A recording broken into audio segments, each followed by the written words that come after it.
Well, hello there. I was just having a little fun with our last lesson and our last intro of this, the final lesson of the single string part 2 course. Okay, so that's actually one of the tunes that I've kind of recently finished writing, and I'm just kind of messing around with it here, trying to get some ideas happening for it. I'm probably going to put that on my next record. But it's kind of a fun little rocky fusion thing there that's fun to play too. I think this is a good time to go back and sort of summarize and catalog and review everything that we've covered in these last 40 lessons. And it's a lot of information. And if you start thinking about everything we've learned, it's actually quite a bit if you start writing it down. So what you'll probably realize when you do that is that there's a lot of stuff that we might have only covered for a lesson or two, and then we moved on and we had a lot of other material that I was showing you and working with you. So you might actually want to go back and take a look at it and find out where it is in these last lessons and go back and give it some time. I mean, we spent a lot of time working on exercises that you might have only played for 1 or 2 lessons, and then we moved on. And you forgot perhaps what those exercises were. So I've taken the time and written out everything that we did in the last 40 lessons. And I probably even forgot a few things. But if you take a look at that, that's quite a bit of information. Okay, so let's talk about some of the things that we've done. You just go down the list here. Okay. First of all, we've learned a lot of interval studies by now, and I know that I've probably forgot a few, but you know, some of the most basic ones are the most effective ones because they come up over and over again. Just the concept of playing major thirds like this.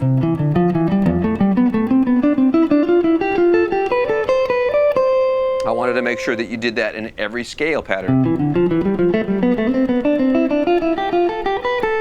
All over the neck. Every place that you can play the major scale, in this case, the K is just a major scale, up and down.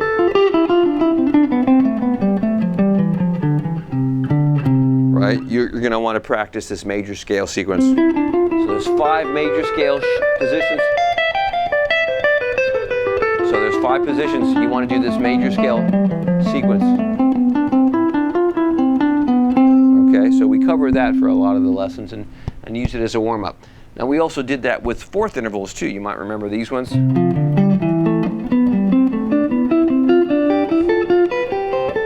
That's just every fourth note as you ascend. And you want to do that in 5 positions as well. Okay. And I might have even shown you some various ways to change that around. I might have shown you how to do this.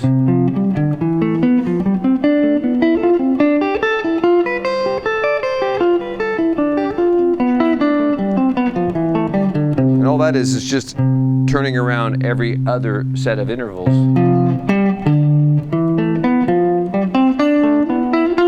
That makes it for a little variation in the pattern. And we've even covered 6. Remember when we did this?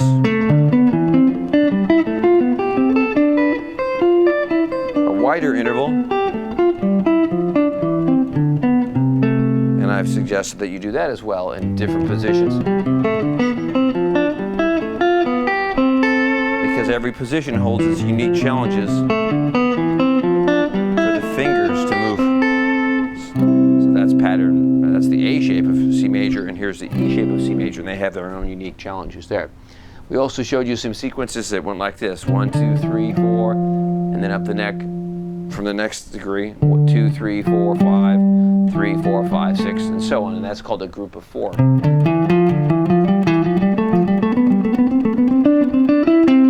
That's just good for just chromatic, well not chromatic, but just working out on your technique. You know, alternate picking kind of stuff. Okay, so like I said, there's probably some more things scattered through our lessons, but those are some of the main ones. Okay, we talked about motifs. Okay, we talked about this early in our lessons, and we've talked about it in even our last group of lessons in the Part 1 series. Probably mostly over the blues progressions and stuff, but what I mean there is doing stuff where you play a phrase and you repeat a phrase and you try to connect one phrase to the next phrase, so you have more melodic themes that are happening, and maybe not as many licks, but more melodic stories that you're telling. So maybe a progression like, remember when we came across this one and I said, let's play this one.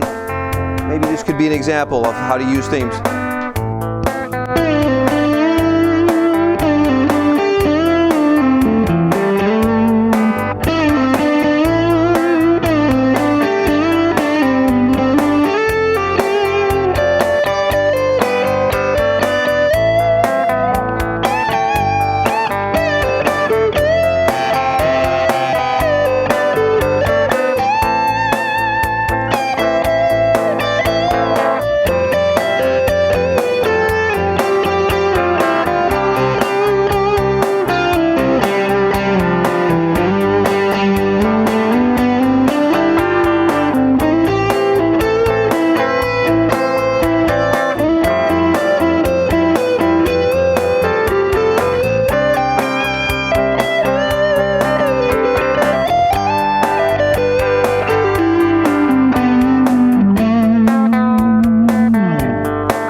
Now in that little short example there, I played a number of motifs and phrases that I tried to repeat to tie my soloing together, to tie my single notes and my melodies together.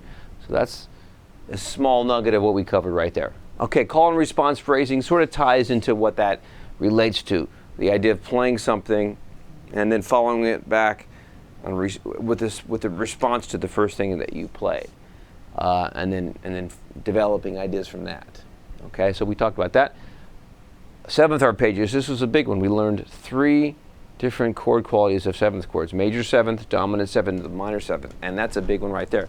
We learned those in 5 positions. So that's literally, 15 shapes that you learn. 1, 2.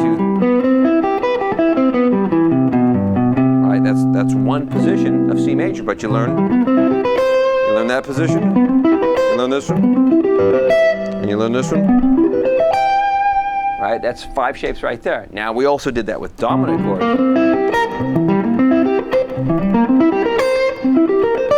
And then minor 7. I'm sorry, that was a pentatonic. And then finally, and then this one. So that's 15 shapes like that. That's a big one. If you actually learn that in 40 lessons, you're amazing, because those kind of things, major 7th, minor 7th, and dominant 7th, those kind of arpeggios take a while to develop in your playing, but we've been plugging away at those and learning those and applying those over our progressions for a while now. So you're going to want to keep working on those for the next, many, many years. And we're going to add some more arpeggios in the next group of lessons I'm going to do. Okay, we talked about and introduced the concept of playing modes. We mostly talked about the Ionian mode, the first mode of the major scale, the Dorian mode, the second mode of the major scale, and the Mixolydian, the 5th mode of the major scale. And we talked about what creates the feeling of those modes and the characteristics of those modes. So you should feel more comfortable identifying a Dorian mode or a Mixolydian mode, and also knowing, what that means on your guitar and what that means in terms of a key setter. Okay, we talked about finger technique, and remember I talked about finger technique for the purpose of playing with attitude. I think if we had like an example where I was playing blues, no, not that one. Maybe something like this. No. Okay, so what I mean by finger technique is, just getting your fingers involved in your technique of playing alongside your pick, right? So I might play a blues like this, and now I've got a range of technique that my pick doesn't always offer. It's the snap of the string. So I might have something like this.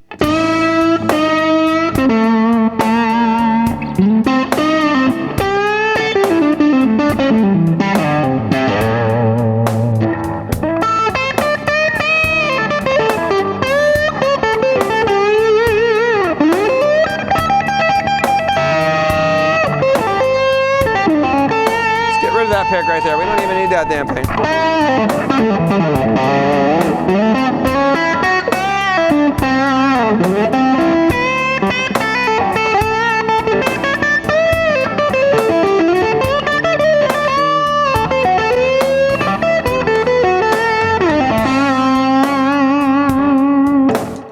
Okay, so there's a whole range and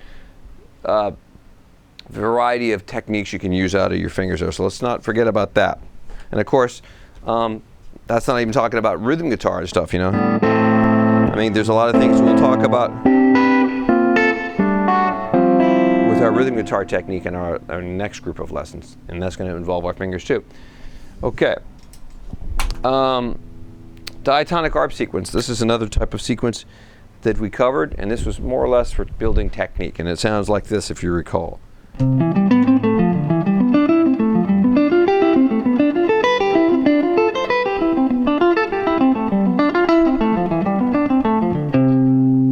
Now, of course, you're going to want to review that. I have that written out, and that's a PDF that you downloaded. I believe it was in G, so it was right here.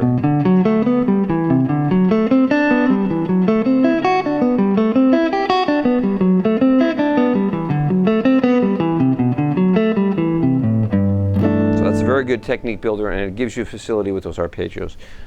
Okay. Wow, picking exercise, another one. Remember the Steve Morse picking exercise that we worked on for a lesson, and we used it as a warm-up, and it's a great just fingerboard technique thing, the one that sounded like this.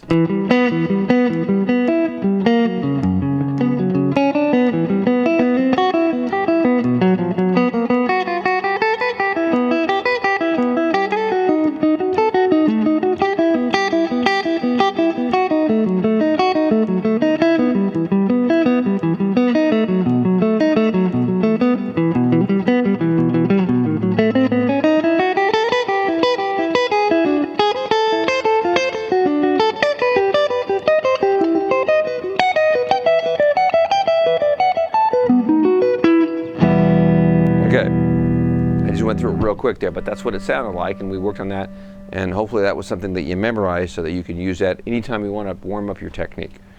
So, chromatic notes and rock phrases. We covered that in one of our lessons, and I remember the progression we used, but I was talking about the idea of adding chromatics along your notes to kind of embellish.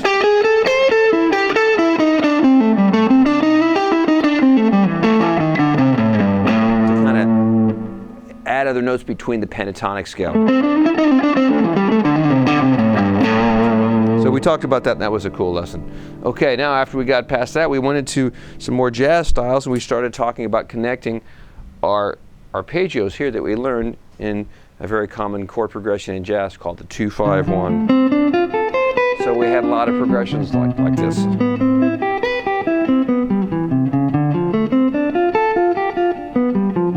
Now this is just an exercise, but it was a very important exercise because it's so integral and so common in jazz tunes. So you want to practice your 2-5-1s in all keys and all positions all over the neck if you really want to start getting into the world of playing jazz on your guitar. Okay, that's a big one. That'll take many, many years to get that progression together. We also talked about my pedal board, if you remember. We discussed a lot of the things that are on my pedal board, and I gave you a lot of details and information about this.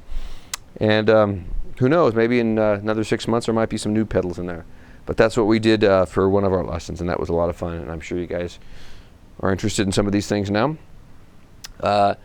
Remember when we talked about the harmonic minor scale? The harmonic minor scale was a scale that was changed or modified from the natural minor scale. So we get that nice, large, that color of that, that's only really unique to the harmonic minor scale. It's great for minor key chord progressions and dominant chords when you want to sound. You want to sound more exotic. Okay. And then we talked about altered notes on dominant chords. We talked about a chord, in fact, like a dominant chord right there, and how we can add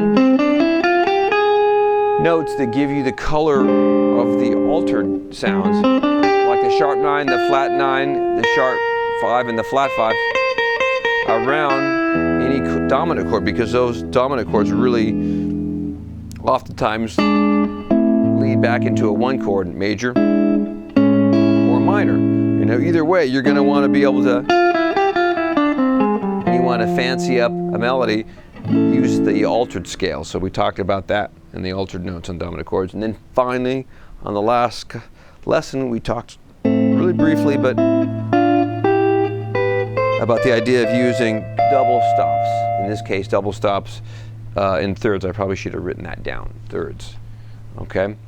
But that's a lot of stuff. That's more information than you'd get in most music schools in, you know, a quarter of class for sure. Maybe you might get that spread out over a 1.5-year program at a music school, and you're getting that all for an incredible value in your lessons here. So this is a lot of bang for your buck here with these lessons. So let's really practice hard. We're going to be making the next course is going to be all about rhythm guitar, taking it up a notch. We're going to really show you some cool stuff, show you some songs and some funky parts and some interesting styles with the second half of our rhythm guitar class. And it's been great. I hope you guys have had a lot of good breakthroughs with your music, and I'll look forward to seeing you in the next course. Take it easy, and I'll talk to you soon. I think I've got one more little jam. All right, talk to you later.